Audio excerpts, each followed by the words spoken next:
Ya, terima kasih Anda masih bersama kami di Sudut Pandang. Kita akan kembali melanjutkan perbincangan kita malam hari ini. Sebagai panduan untuk orang tua, ketika ditemukan kasus satu anak terkonfirmasi positif di sekolah tempat anak mereka sekolah gitu ya. Eh, ini yang harus melakukan tes apakah satu kelas itu saja? Atau polanya harus satu sekolah semua yang saat itu masuk kegiatan PTM harus tes? Dan juga bagaimana di rumah gitu? Siapa yang harus kemudian melakukan tes? Apakah semua orang tua yang berkontak dengan anak yang sekolah di sekolah tersebut harus juga melakukan testing? Misalkan ada satu anak yang positif, harusnya semua satgas di sekolah termasuk guru-guru sudah paham bahwa yang dilakukan tes itu bukan keseluruhan siswa yang ada di sekolah, tapi adalah siswa-siswa yang kontak dengan yang bersangkutan.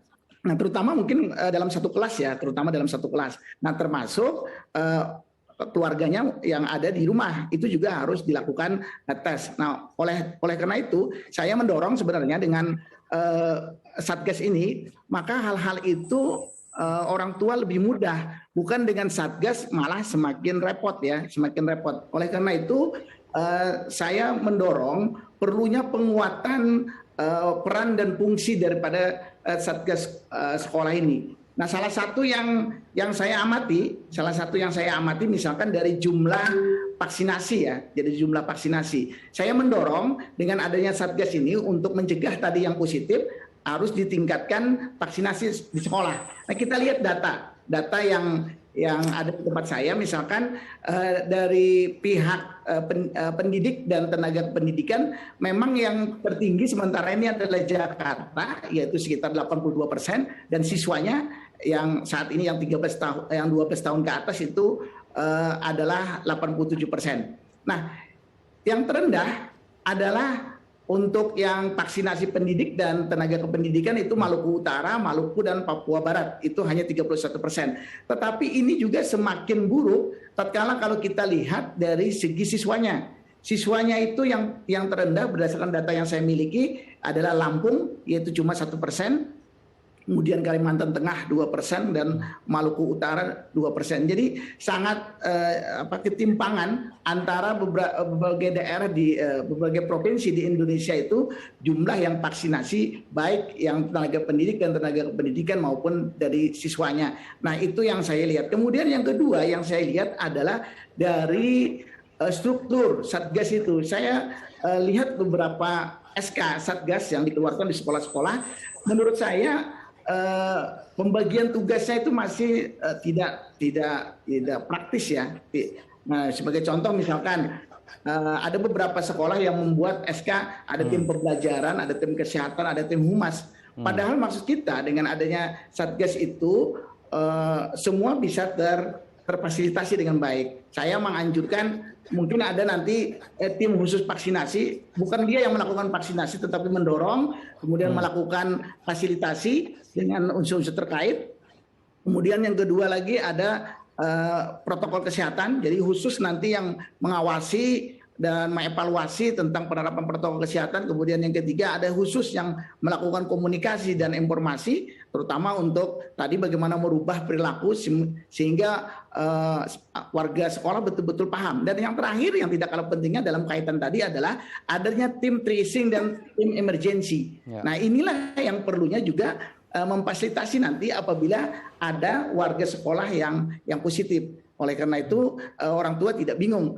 Sekali lagi kalau kondisi itu dibangun, baik orang tua maupun siswa, baik pendidik maupun tenaga kependidikan akan tenang untuk melakukan proses pembelajaran. Nah, itu mungkin Mas Imam. Baik, saya akan ke Bu Retno. Bu Retno, semua berupaya supaya anak-anak kita tidak learning loss, kemudian semua upaya kita lakukan, baik itu kementerian, dinas maupun swasta.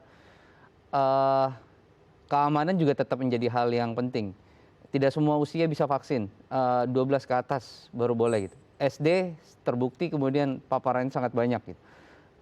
Gimana Bu, apakah harus dievaluasi lagi untuk tadi perihal ya sudah SD atau tingkat tertentu dihilangkan PTM-nya atau tetap harus kita lanjutkan?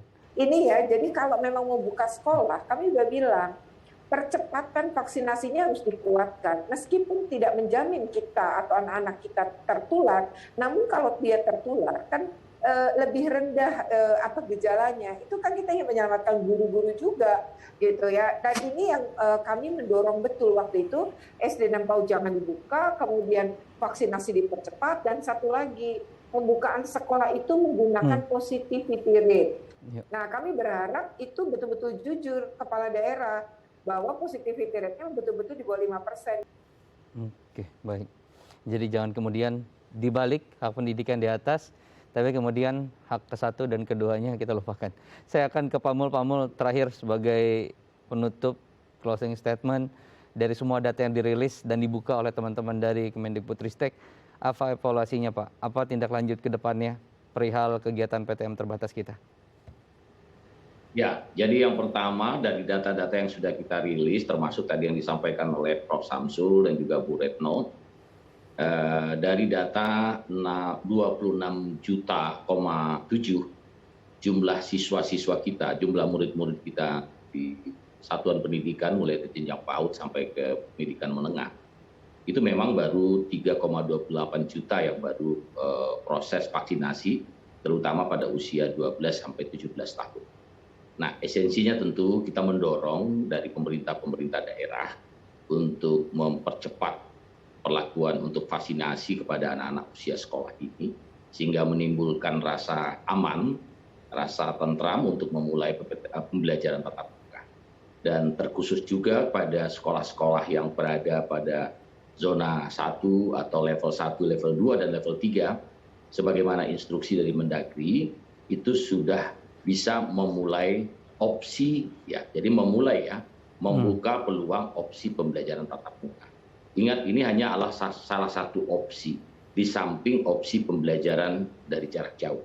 Jadi artinya ini sebuah program hybrid antara tatap muka dengan daring, karena bagaimanapun kita belum tahu sampai sejauh mana kondisi pandemi ini bisa berakhir dengan cepat.